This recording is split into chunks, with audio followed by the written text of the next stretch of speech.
네, 우리 하나님 말씀 보겠습니다. 하나님 말씀은 마태복음 15장 21절부터 28절까지의 말씀입니다. 하나님 말씀 신약성경 마태복음 15장 21절부터 28절까지의 말씀입니다.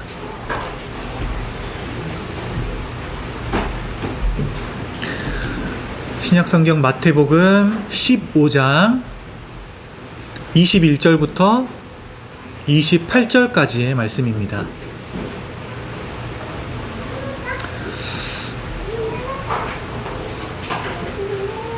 네, 우리 함께 한 목소리로 21절부터 28절까지의 말씀을 함께 읽도록 하겠습니다. 읽겠습니다. 예수께서 거기서 나가사 두로와 시돈 지방으로 들어가시니 가나안 여자 하나가 그 지경에서 나와서 소리를 질러 이르되 주 다윗의 자손이여 나를 불쌍히 여기소서 내 딸이 흉악하게 귀신 들렸나이다 하되 예수는 한 말씀도 대답하지 아니하시니 제자들이 와서 청하여 말하되 그 여자가 우리 뒤에서 소리를 지르오니 그를 보내소서.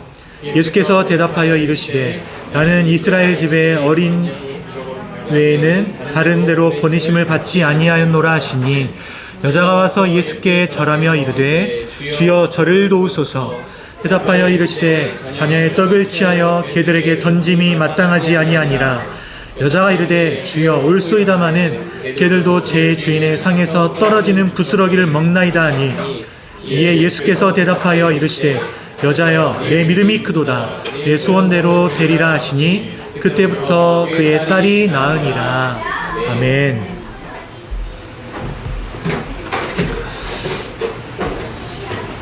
요즘에 젊은 세대들 그리고 흔히 일상생활의 대화 속에서 정말 자주 쓰이는 접두사가 하나가 있습니다. 뭐냐면 개라는 게 바로 앞에 단어 앞에 붙는 거예요. 기분이 너무 좋을 때 어떤 진짜 좋은 일이 생겼을 때 뭐라고 해요? 게이득이라고 하죠. 그리고 정말 맛있다. 이따 우리 또 고기 먹을 텐데 먹었다면 진짜 개 맛있다. 그렇죠? 진짜 좀 너무 힘든 일이 있으면 진짜 개고생했어. 너무 힘든 일이 있었어요. 너무 화가 났어요. 그러면 뭐라 그래요? 진짜 개빡치네. 이렇게 말을 하죠. 이렇게 어떤 말을 할 때 개를 붙이면서 우리가 강조를 하거든요. 근데 사실 이 개라고 하는 이 단어는 우리가 흔히 개라고 하는 이 단어가 우리나라에서 좀 쓰여질 때는 좋지 않은 말로 흔히들 쓰여집니다. 어떤 말이 있습니까? 개만도 못하다 라는 말을 해요.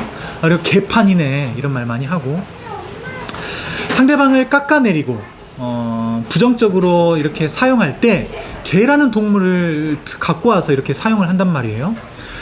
누군가를 비하할 때 또 개라는 단어를 가져와서 사용하기도 합니다. 오늘 본문에 보면 예수님께서 우리를 구원하러 이 땅에 오셔서 그 자비로우신 예수님이 말씀을 하시는데 아주 충격적인 이야기를 하셔요. 한 여자에게 말씀을 하시는데 자녀들의 떡을 개들에게 던지는 것이 마땅하지 않다. 이렇게 말씀을 한단 말입니다. 그러니까 이 여자를 개에게 비유를 하시는 거예요. 쉽게 말하면 넌 개야 라고 말씀을 하시는 겁니다. 우리나라에서 이 개라는 단어가 모욕적인 말을 할 때 흔히 쓰여지는 것처럼 예수님 당시에 그 사회에서도 똑같았어요. 이 개라고 하는 단어는 인간 이하의 취급을 할 때 사용하는 단어가 개라는 단어였습니다. 아주 멸시를 하는 그 표현이 이 개라는 단어였거든요. 저는 오늘 이 충격적인 대화가 담긴 본문을 살펴보고 제목이 그렇습니다. 주인만 따르는 개가 되고 싶습니다. 라는 제목으로 말씀을 전하려고 합니다. 오늘 우리가 읽은 본문은 이렇게 시작을 합니다. 예수님께서 거기를 떠나셨다라고 하면서 시작을 하십니다. 어디를 떠나셨냐라고 할 때 마태복음 14장에 보면 게네사렛이라는 곳이 나오거든요. 게네사렛. 근데 이 게네사렛이라는 곳에서 떠나셨다. 그래서 게네사렛을 떠나셨냐라고 할 때 14장부터 15장까지 그 사이에 예수님께서 어디로 이동하셨는지는 알 수 없습니다. 게네사렛일 수도 있고 게네사렛이 아닐 수도 있습니다. 근데 여기에서 거기를 떠났다라고 할 때에 우리가 어떤 것을 생각해 볼 수 있냐면 15장 1절에서 바리새인들과 서기관들이 예수님께로 나와왔다 이렇게 말씀을 하거든요. 그리고 나서 거기를 떠났다라고 말씀을 해요. 그리고 나서 어디로 가냐고 말씀을 하냐면 두로와 시돈 지방으로 간다 이렇게 말씀을 합니다. 본문이 뭘 말하고자 하냐면 이전에는 유대 지역에 있었다. 왜냐하면 서기관과 바리새인들이 유대 지역을 떠나지 않았거든요. 그곳을 떠나지 않았단 말이에요. 그러니까 뭘 말하고 싶은 거냐면 예수님께서 유대 지역에 계셨는데 이제 어디로 가냐면 두로와 시돈 지방으로 가셨다. 그러니까 유대 지역이 아닌 이방 지역으로 가셨다라는 것을 오늘 본문이 말하고 싶은 거예요. 예수님이 지금 이렇게 두로와 시돈 지방으로 가셨다라고 하는 것은 이전에는 유대 지역에서 있으셨다가 이제는 이방 지역으로 자리를 옮기셨구나 라는 걸 우리가 생각해 볼 수 있습니다. 자, 그러면 게네사렛 이곳에서 만약에 게네사렛에 있었다고 하고 두로와 시돈 지방으로 우리가 예수님께서 이동하셨다라고 하는데 그러면 어느 정도의 거리를 이동하셨냐라고 할 때 게네사렛에서 두로와 시돈으로 이방하셨다면 대략 60km에서 70km의 거리를 이동한 거예요. 꽤 먼 거리를 지금 예수님께서 이동하셨습니다. 갈릴리 호수가 있고요. 갈릴리 호수에서 이렇게 여러분들이 볼 때 이쪽입니다. 이쪽에 게네사렛이라는 곳이 있었어요. 갈릴리 호수가 이렇게 있으면 게네사렛이 여기에 붙어 있었는데 두로와 시돈 지방은 이쪽으로 멀리 60km, 70km까지 떨어졌어야 했어요. 지중해 연안 지방으로 예수님께서 이동을 하셨습니다. 왜 이 지역으로 이동을 하셨냐라고 하면 오늘 본문 바로 직전에 어떤 내용이 등장을 하냐면 서기관과 바리새인들, 그러니까 예수님께로 나온 그들이 자칭 의롭다 하는 유대 종교 지도자들이었습니다. 그들의 위선을 책망하시고 이제 자리를 옮기셔서 이곳에서 한 여인을 만나는데 진짜 믿음이 뭐냐라는 것을 예수님께서 보여주시기 위하여서 지금 이동을 하신 거예요. 한 가나안 여인을 예수님께서 만나시고 이 여자를 통해서 진짜 믿음이 뭐냐라고 하는 것을 예수님께서 너에게 보여주시겠다라고 하는 것을 예수님께서 그들 가운데에 보여주시고자 무대를 만드신 셈이에요. 무대를. 먼 곳을 떠나서 무대를 만들었습니다. 그렇게 오늘 본문에서 한 가나안 여자가 등장을 합니다. 이 여자가 등장을 하고 이 예수님이 가나안 여자가 이 예수님을 간절하게 찾는 그 내용이 등장을 합니다. 자, 가나안 여자가 예수님께 나와서 소리를 지릅니다. 뭐라고 합니까? 다윗의 자손이여 나를 불쌍히 여기소서. 내 딸이 흉악하게 귀신 들렸나이다. 여기서 소리 지르다라고 하는 동사가 나옵니다. 근데 이 동사가 그리스 원어를 살펴보면 미완료형으로 쓰여요. 근데 이 말은 무슨 말이냐면 다윗의 자손이여 나를 불쌍히 여기소서. 내 딸이 흉악하게 귀신 들렸나이다. 이거를 계속 반복했다는 거예요. 큰 소리로 계속 외쳤다는 거예요. 다윗의 자손이여 나를 불쌍히 여기소서. 내 딸이 흉악하게 귀신 들렸나이다. 계속 소리를 지르는 겁니다. 예수님이 어떤 분이신지 이미 알았습니다. 그래서 더욱더 간청했습니다. 내 딸을 고쳐달라고, 나를 불쌍히 여겨달라고 그렇게 간청했거든요. 내 문제가 아니고 내 딸의 문제예요. 내 딸의 문제로 예수님께 나왔습니다. 근데 내 딸이 내 문제가 아닙니까? 내 딸은 내 문제예요. 우리가 아이를 키워본 사람들은 압니다. 아이가 조금만 이상해도 신경이 쓰이거든요. 지난 금요일에 우리 딸 설이가 평소에는 전혀 처음 있는 일이에요. 6시 반이 됐는데 잠을 잤습니다. 그때부터 잠을 자기 시작했어요. 제가 그때 좀 늦게 끝나서 집에 늦게 들어갔는데 설이는 이미 침대에서 잠을 자고 있었어요. 근데 우리 설이가 코가 막혀서 잠을 못 자는 거예요. 그래서 아내가 같이 자고 전 따로 자거든요. 근데 카톡이 왔어요. 설이가 코가 자는데 깨워야 될까 말아야 될까? 한번 재워보자. 그래서 재워보려고 했는데 이 코로 숨을 못 쉬니까 수면의 질이 좋지 않을 것 같은 거예요. 그래서 결국에는 깨워서 식염수를 여기 넣고 깨워서 코를 빼서 잠을 자게 했어요. 코를 완전히 빼서 코로 숨을 쉬게끔 해서 그렇게 잠을 자게 했거든요. 사소한 일에도 부모는 너무 신경 쓰인단 말이에요. 이 아이가 신경 쓰인단 말이에요. 근데 오늘 어떤 상황이냐면 이 가나안 여자의 아이는 귀신이 들렸단 말이에요. 보통 일이 아닙니다. 보통 일이 아닌 거예요. 우리가 정확하게 기록하지 않아서 이게 어떤 일인지 알지는 못하지만 귀신이 들렸다고 그렇게 부르짖으며 외치는 것은 보통 일이 아니었다는 것을 우리가 생각해 볼 수 있거든요. 얼마나 간절했겠습니까? 그런데 이 소리를 듣고 예수님이 대답을 하지 않으시는 거예요. 여자의 말이 안 들렸을까? 그 제자들이 예수님을 둘러싸서 그래서 그 여자의 말이 들리지 않았을까? 그러지 않았던 것 같아요. 왜냐하면 너무 소리를 지르니까 제자들이 예수님께 말씀을 하거든요. 저 여자가 뒤에서 저렇게 외치는데, 저렇게 소리를 지르는데 그녀를 보내세요. 이렇게 말을 합니다. 제자들이 가나안 여자의 그 부르짖는 소리를 듣고 반응했단 말이에요. 예수님께 와서 말했단 말이에요. 그러니까 그 여자의 소리가 들리지 않았던 건 아닌 것 같아요. 근데 예수님이 그 여자의 소리에 반응하진 않으시고 그 제자들의 소리에는 반응을 하십니다. 24절 예수께서 대답하여 이르시되 나는 이스라엘 집에 잃어버린 양 외에는 다른 데로 보내심을 받지 아니하였노라. 무슨 말이냐면 이 가나안 여자는 이스라엘 백성이 아니고 이방인이니까 내가 요청을 들어주지 않겠다고 말씀하는 거예요.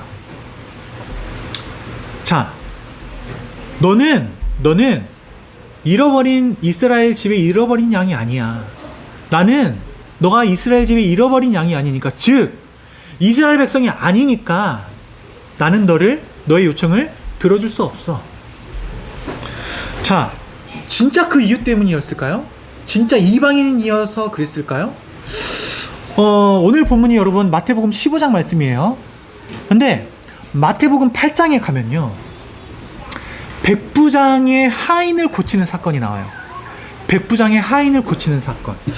예수님께서 가버나움이라는 곳에 들어가셨는데 그곳에서 한 백부장이 예수님께 나와서 말합니다. 마태복음 8장 6절이요. 제가 읽어드릴게요. 주여, 내 하인이 중풍병으로 집에 누워서 몹시 괴로워하나이다. 이렇게 예수님께 말하니까 예수님 뭐라고 말씀하시냐면 내가 가서 고쳐주리라 이렇게 말씀해요. 내가 가겠대요. 이방인인데, 이 백부장이 이방인이었는데 가서 고쳐주겠다라고 말씀을 하시는 거예요. 그럼 반응이 너무 다른 거예요. 지금은 마태복음 15장인데 마태복음 8장에서 이런 내용이 등장을 하거든요. 그리고 똑같이 마태복음 8장 28절부터 보면 가다라라고 하는 지방에 예수님께서 가십니다. 근데 이 가다라 지방이 어디냐면 갈릴리 호수 동쪽 지역이에요. 갈릴리 호수 동쪽 지역에 위치했다는 말은 무슨 말이냐면 이방 지역이었다라는 말입니다. 그렇다고 하면 거기에 예수님께서 가셨다는 말은 이방 지역으로 이미 가셨단 말이고, 그곳에서 귀신 들린 자를 고치는 내용이 등장해요.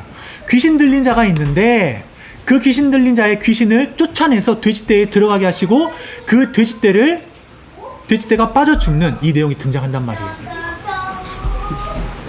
자, 오늘 본문에서 가나안 여자가 예수님께로 나와서 예수님께 나의 딸을 고쳐달라고 그렇게 간청했는데, 그런데 예수님이 그 말을 듣지 않으셨단 말입니다. 근데 이미 예수님은 이방인들의 그 요청을 들으시고 고쳐주셨단 말이에요. 그러니까 이 말씀이 이해가 안 되는 말입니다. 자, 예수님이 왜 이러셨을까? 왜 이러시는 겁니까? 진짜로 안 고쳐주시려고 이러셨을까요? 진짜로 이 사람이, 가나안 여자가 이방 여인이라서 안 고쳐주시려고 그러셨던 걸까요? 아닙니다. 제가 좀 전에 말씀드렸죠? 진짜 믿음이 뭔지를 지금 예수님께 보여주고 싶은 거예요. 진짜 믿음이 뭐냐? 유대인과 바리새인과 서기관들, 너희들은 이스라엘의 잃어버린 양들이고 내가 너희를 위해서 왔는데 너희들은 나를 믿지 않는구나. 야, 그런데 내가 이 가나안 여자를 통해서 진짜 믿음이 뭔지를 내가 너희에게 보여줄게. 의도된 거란 말입니다. 의도됐던 거예요. 그래서 여자가 어떻게 했습니까? 돌아가 버리지 않고 이제는 예수님 앞으로 나아옵니다. 그리고 예수님 앞에서 무릎을 꿇습니다. 그리고 머리를 조아립니다. 절하면서 말하는 거예요. 그러면서 말합니다. 주여, 주여 저를 도우소서. 저를 도와주소서. 이 정도 하면요. 제가 능력이 있잖아요. 그러면 제가 도와주고 싶어요. 제가 고쳐주고 싶어요. 그렇잖아요. 여러분들도 능력이 있으면 이 여자의 그 요청을 들어주고 싶지 않겠습니까? 이 여자의 그 아이의 그 귀신 들림을 고쳐주고 싶지 않겠습니까? 예수님도 그런 마음이시지 않았을까요? 근데 26절 예수님이 이렇게 대답하십니다. 대답하여 이르시되 자녀의 떡을 취하여 개들에게 던짐이 마땅하지 않다. 어떻게 그렇게 심한 말을 할 수 있습니까? 어떻게 심한 말을 할 수 있어요? 예수님이잖아요. 여자를 향해서 개라고 하신다고요. 야, 너 개야. 여자를 개무시했어요. 만약에 여러분들이 가나안 여자라고 한다면 여러분은 어떻게 행동했을 것 같습니까? 이미 이방인을 고치시는 사건이 이미 그 전에 있었고 그 소문을 들었을 거예요. 귀신 들린다도 고쳤다는 그 소문을 들었을 겁니다. 왜? 그 소리를 듣지 않았을까요? 내 아이가 귀신이 들렸는데 내가 이방인이고 이방인도 예수님께서 고쳐주시는 거다. 귀신이 들린다도 예수님께서 고쳐주시는 거다. 이미 그 소문을 알고 들었고 예수님께 나아가서 요청했는데 그런데 예수님이 야, 너 개야. 내가 개에게 떡을 던짐이 마땅치 않아. 라고 말씀을 하시면 어땠을까요? 심지어 이 사람은 간절하게 부르짖고 예수님 앞으로 나아가서 무릎 꿇었고 머리를 절하면서 말했단 말이에요. 주님이라고 했단 말이에요. 주님, 저를 도와주세요. 계속 간청했습니다. 그런데 무시했어요. 야, 넌 개야. 내가 너의 요청을 들어줄 수 없어. 여러분들은 어땠을 것 같습니까? 아마 엄청난 모욕감을 느꼈을 겁니다. 그리고 입에서는 온갖 욕설이 나왔을 겁니다. 내가 더러워서 그냥 간다. 네가 그러고도 메시아야? 라는 말이 나오지 않았을까요?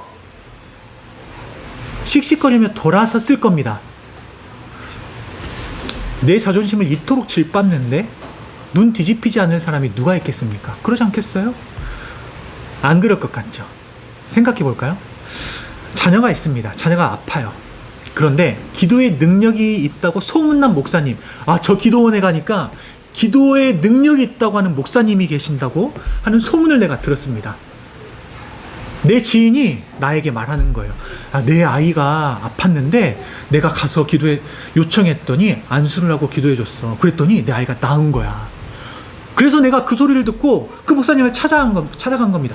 이 목사님이 안수를 하면 내 아이가 낫겠구나. 그래서 찾아갔는데 그 목사님이 성도들과 이렇게 앉아서 이야기를 하고 있는 거예요. 목사님께서 계속 이야기가 끝날 조짐이 보이지 않으니까 목사님께 가서 이야기를 하는 거예요. 목사님, 제 아이가 아파요. 아이를 데리고 갔어요. 아이가 아파요. 안수기도 한 번만 해주실 수 있어요? 그러면 이 아이가 나을 것 같아요. 믿음이 대단하잖아요. 진짜 이 아이에게 안수기도를 하면 이 아이가 진짜 나을지 안 나을지 어떻게 알아요? 믿음이 대단한 겁니다. 한 번만요. 조심스럽게 말했어요. 근데 목사님이 듣는 척도 안 하는 거예요. 근데 이 소리를 누가 들었냐면 옆에 있는 성도가 들었던 거예요. 그 교회 성도가 그 사람의 말을 듣고 말하는 거죠. 목사님, 안수기도 한 번만 해주세요. 그랬더니 그 능력이 있다고 하는 목사가 제가 그 사람이 아닌 그 성도의 말을 듣고 말을 하는 겁니다.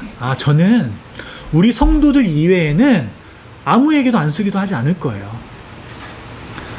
저의 이 기도의 능력은 하나님이 이 성도들을, 우리 교회 성도들을 위해서 쓰라고 주신 거지, 이 성도들이 아닌 사람에게는 쓰라고 주신 게 아니에요. 떡을 개에게 주는 게 마땅하지 않아요. 이 말을 들으면 뭐야, 이 사람 나한테 개라고 하는 거야? 라고 하는 생각이 들지 않겠습니까? 예수님 당시가 아니더라도, 지금 시대더라도 욕하고 갔을 거예요. 아까 개라는 말을 잘 붙이잖아요.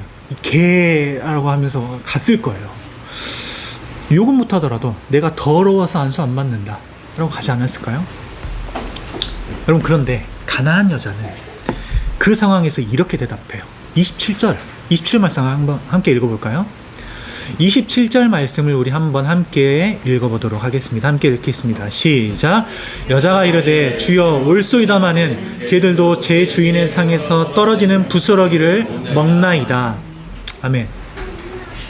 그럼 이 가나안 여자가 상처를 받았는지 안 받았는지 저는 알지 못해요.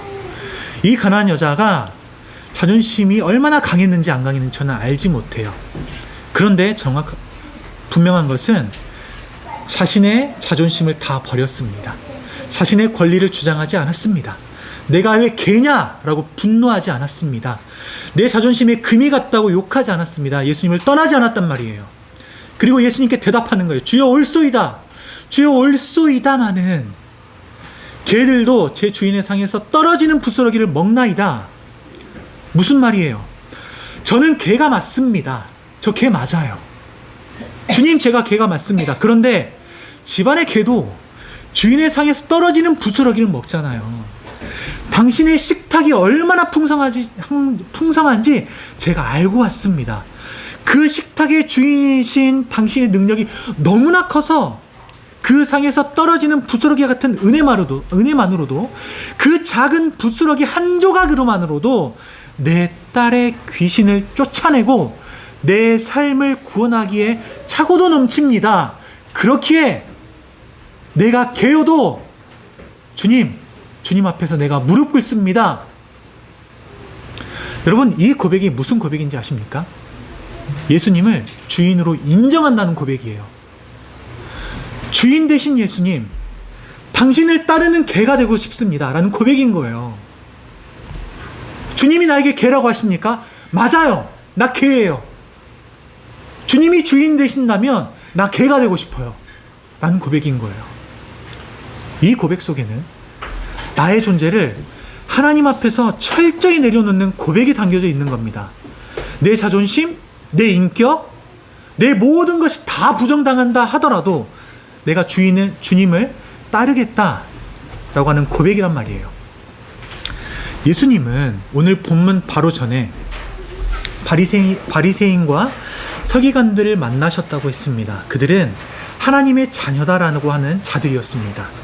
스스로도 그렇게 생각했고요. 많은 사람들이 그렇게 생각했습니다. 그런데 그들은 자신들을 예수님 앞에서 낮추지 않았습니다. 그들은 내가 이만큼 의롭고 내가 이만큼 자격을 갖추었으니까 하나님은 내게 복을 주셔야 한다 라고 하는 생각이 있었습니다. 이게 뭐냐면 권리의식인 거예요. 결국에 이들은 예수님을 배척했습니다. 그런데 가나안 여자는 달랐어요. 가나안 여자는 이스라엘 백성이 아니었습니다. 이방인이라고 생각한 자들이었습니다. 그런데 이 가나안 여자는 나는 아무런 자격이 없습니다 라고 고백을 합니다. 오직 주님의 자비와 주님의 풍성한 은혜만이 나의 유일한 소망이 됩니다. 이게 무슨 의식입니까? 권리의식이 아니라 은혜의식인 거예요. 은혜의식. 주님의 은혜만 있으면 됩니다. 여러분, 나의 상황을 우리가 생각해 볼 때 하나님 앞에 무릎으로 나아가 납작 엎드려서 부르짖을 때 때로는 하나님이 듣지 않으시는 것 같을 때가 있기도 하고 때로는 하나님이 나의 이 기도를 거절하는 것 같을 때가 있기도 하고 내 존재 자체가 하나님 앞에서 부정당하는 것 같은 때가 있기도 합니다. 그때 누군가는 이렇게 생각하고 이렇게 말하기도 합니다. 내가 하나님 앞에서 어떻게 했는데 내가 지금까지 하나님을 믿는다고 하고 하나님께 내가 어떻게 살아왔는데 내가 하나님께 헌금을 얼마나 많이 했는데 내가 주일을 빠지지 않고 하나님께 나아왔는데 어떻게 하나님이 나한테 이럴 수 있을까? 하나님 정말 살아계시긴 한 걸까? 이렇게 의문을 품고 욕하면서 하나님을 떠날 수도 있을 겁니다. 그러나 그리스도인이 된 여러분, 우리는 처음부터 하나님의 은혜가 아니었다면 소망이 없는 자들이었단 말이에요. 우리가 이걸 기억해야 돼요. 하나님 은혜가 없었잖아요? 그러면 소망이 없는 자들이었단 말이에요. 우리는 은혜로 인해서 예수 그리스도를 믿는 믿음이 생겼단 말이에요. 이 믿음조차도 하나님께서 우리에게 주신 은혜란 말이에요. 그 은혜가 없으면 그러니까 소망이 없어요. 소망이 없는 자들이에요. 여러분, 믿음은 단순히 예수 그리스도를 믿는다고 하는 지적 동의가 아닙니다. 믿음은 뭐냐면, 믿음은 이제는 내가 주인이 아니라 예수님께서 주인 된다는 고백인 거예요. 믿음은 단순히 입으로 예수님이 나의 주인이에요 라고 하는 고백이 아니에요. 내가 주인이 아니라 예수님께서 주인 되십니다. 나의 정체성이 바뀌었다는 거예요. 나의 주인이 바뀌었다는 거예요. 나의 주인이 바뀌었다는 고백인 거예요. 이전에는 내가 주인이었고 내가 인생의 주인이었는데, 그래서 내가 원하는 바를 계속해서 추구하면서 살아갔는데, 그런데 예수 그리스도를 믿은 이후에는 이제 내 인생의 주인이 내가 아니라 주님이 나의 주인이십니다. 그러니까 내 맘대로 사는 게 아니라 주님의 뜻대로 살겠습니다 라고 고백하는 그것이 믿음이란 거예요. 하나님께로부터 은혜를 받아서 은혜로 인하여서 우리에게 참된 믿음이 생겼고, 참된 믿음으로 인해서 우리가 신앙인으로서 살아갑니다. 여러분, 그 은혜가 얼마나 감사합니까? 은혜가 아니면 우리에게 소망이 없는데요. 그 은혜가 얼마나 감사해요. 아무런 자격이 없어요. 자격이 없는데 죽을 수밖에 없는 우리를 살게 하셨단 말이에요. 그냥 내버려뒀다면, 그 은혜가 아니었다면 우리는 죽을 자들이었어요. 근데 은혜로 인해서 우리는 산 자가 됐단 말이에요. 진짜 그런 존재가 되었다면 우리가 하나님 앞에서 내세울 자존심이 어디 있습니까? 내세울 인격이 어디 있겠습니까? 하나님께서 우리의 자존심과 인격을 깔아뭉개시는 분이라는 것을 제가 지금 말씀드리는 것이 아니라, 설령 진짜 그렇다고 하더라도, 아니시지만 진짜 그렇다고 하더라도 우리가 그 은혜 앞에서 어떤 자격을 논할 수 있냐는 거예요. 하나님은 우리를 자녀 삼으셨어요. 우리를 사랑하는 분이세요. 그런 분이 우리 하나님 되신다고 말씀합니다. 그러니까 만약 하나님 앞에 나아가서, 무릎으로 나아가서 엎드려서 부르짖을 때, 때로는 듣지 않으시는 것 같고, 때로는 거절하시는 것 같고, 때로는 나의 인격도 부정당하는 것 같고, 바꿔 말하면 내가 하나님 앞에 개 취급당하는 것 같고, 그렇게 느껴진다 하더라도 그때에 여러분, 우리의 고백이 무엇이어야 하겠습니까? 본문의 가나안 여자의 고백이 우리의 고백이어야 할 거예요. 주님이 저를 개라고 하셔도 저는 주님만 따르는 개가 되고 싶어요. 주님이 나의 주인만 되어주신다면, 주님, 제가 개여도 괜찮습니다. 이 가나안 여자의 고백이 우리의 고백이 되어야 할 거예요. 지난주에 제가 어떤 분과 티타임을 가졌어요. 이런저런 이야기를 나눴는데, 특별히 그분이 키우고 있는 애완견에 대해서 대화를 많이 나눴거든요. 강아지를 데리고 온 지 2년이 조금 넘었대요. 강아지가 애교도 많고 너무 이쁘대요. 얼마나 이쁜가. 흰색 푸들이거든요. 데리고 와서 제가 저도 봐서 아는데 진짜 예뻐요. 빗질을 하면 더 예뻐요. 빗질을 제 앞에서 굳이 빗질을 하면서 이 개가 얼마나 이쁜지 한번 봐볼래? 하고 하면서 막 빗질을 하면서 보여주더라고. 진짜 이쁘긴 하더라고요. 이렇게 데려가서 키울래? 괜찮아요. 잘 안 키워요. 근데 그분이 연로하신 어머니가 계시는데 치매라서 자꾸 깜빡깜빡 하신대요. 문제가 뭐냐면 이 강아지에게 자꾸 물리신대요. 강아지 얼굴을 이렇게 만지려고 하면 여기를 자꾸 문대요. 여기 손을 여기를 자꾸 문다고 하시더라고요. 그래서 이분이 어머님한테 얼굴 쪽은 만지지 마세요. 얼굴 쪽이 민감한가 봐요, 강아지가. 그래서 만지지 마세요 라고 했는데, 이게 강아지 얼굴을 안 만지면 되는데 깜빡깜빡 하시니까 자꾸 얼굴을 만지려고 하시나 봐요. 그래서 물린 자리가 또 물린대요. 그러면 이 강아지가 대충 문 게 아니라 피가 날 정도로 문대요. 한 번 물리면 소독을 해줘야 된다 하더라고요. 그러니까 얼마나 속이 상하겠습니까? 그래서 그 버릇을 고치려고 이분이 매를 들었대요. 매를 들고 이 강아지를 물면 강아지를 막 때렸대요. 그러면 강아지는 무서워서 소파 밑으로 들어간대요. 얼마나 심하게 때렸는지 뭐 본인은 그렇게 말씀하시는, 진짜 개패듯이 팼다. 비 오는 날 먼지 안 나도록 패버렸다. 뭐 이렇게 말씀을 하시더라고요. 근데 조금 있으면 강아지가 소파에서 나와서 또 그 주인을 쫄쫄 따라간대요. 그렇게 애교를 부린대요. 방금 전까지 날 맞았는데. 귀엽긴 너무 귀여운데 자꾸 무니까, 자꾸 짖으니까 그래서 이게 안 되겠다. 왜냐면 결혼을 안 하셨거든요, 이분이. 그래서 안 되겠다 싶어서 이제 지인에게 강아지를 보내겠다라고 결정을 하고 보내기로 했대요. 다음 주면 보낸다 하더라고요. 그래서 다음 주면 보냈는데 그렇게 몽둥이로 내가 때려도 나만 따라와. 산책을 나가면 목줄을 하고 가다가 목줄을 놓으면 내가 멀리 있으면 어딜 가다가도 고개를 들고 내가 어디 있는지 찾아보고 멀리 있으면 그렇게 나한테 달려와. 그러니까 얼마나 정이 들었겠어요. 미안하다고 하더라고요. 여러분, 이 강아지는 주인에게 혼나고 지금 이제 버림을 받을 상황 속에서도 주인만 바라보고 주인의 곁을 떠나지 않아요. 매를 맞는다고 해도 곧 있으면 주인에게로 나아가요. 그리고 졸졸졸 따라다녀요. 애교를 부린대요. 개의 습성이라 그렇겠죠. 개의 습성이라. 여러분, 우리는 어떻습니까? 우리는 때로 이 강아지보다 못한 모습으로 주인을 대하고 있지는 않습니까? 조금만 상황이 힘들면 주님이 내 뜻대로 응답해 주시지 않으면 금방 주인을 원망하고 주님 옆이 아니라, 주님을 따라가는 것이 아니라 주님을 곧 떠날 것처럼 주님을 멀리하고 그런 제스처를 취한단 말이에요. 여러분, 우리가 하나님의 자녀가 어떻게 됐습니까? 하나님께서 우리를 사랑하셔서 그렇게 됐거든요. 우리가 자녀가 되고 싶어서 된 게 아니라 하나님 우리를 사랑하셔서 우리가 하나님의 자녀가 됐단 말이에요. 그 사랑 때문에 예수님이 십자가에 달리셨고 그로 인해서 우리가 예수님의 자녀가 됐다, 하나님의 자녀가 됐단 말이에요. 본래 우리는요 하나님의 식탁에서 떨어지는 그 부스러기조차도 구해야 되는 존재들이었어요.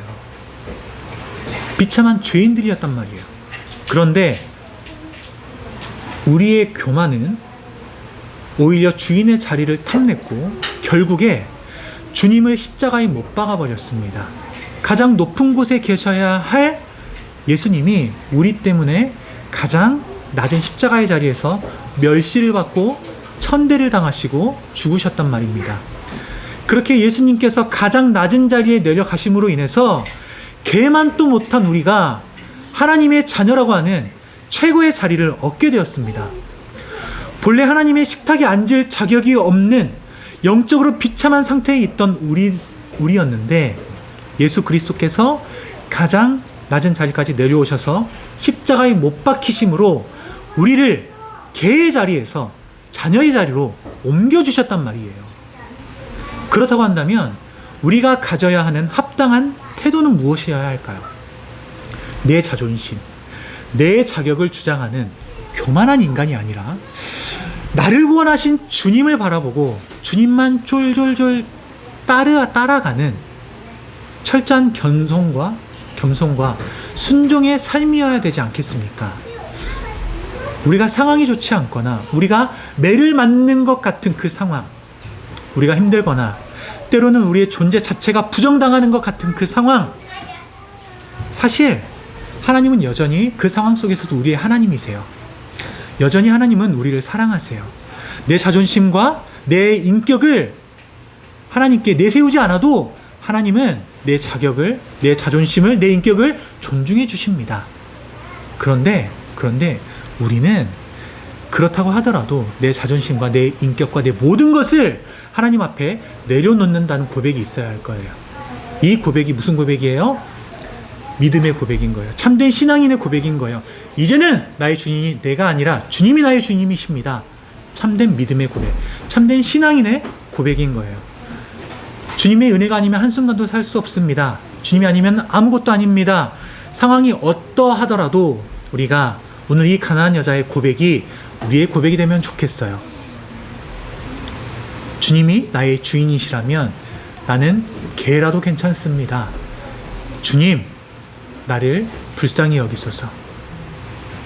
참된 믿음을 가진 우리 가운데 이 고백이 날마다 있기를, 상황이 어떠하더라도 날마다 이 고백이 있기를 예수님의 이름으로 축복합니다. 우리 시간 함께 기도하며 나아가도록 하겠습니다.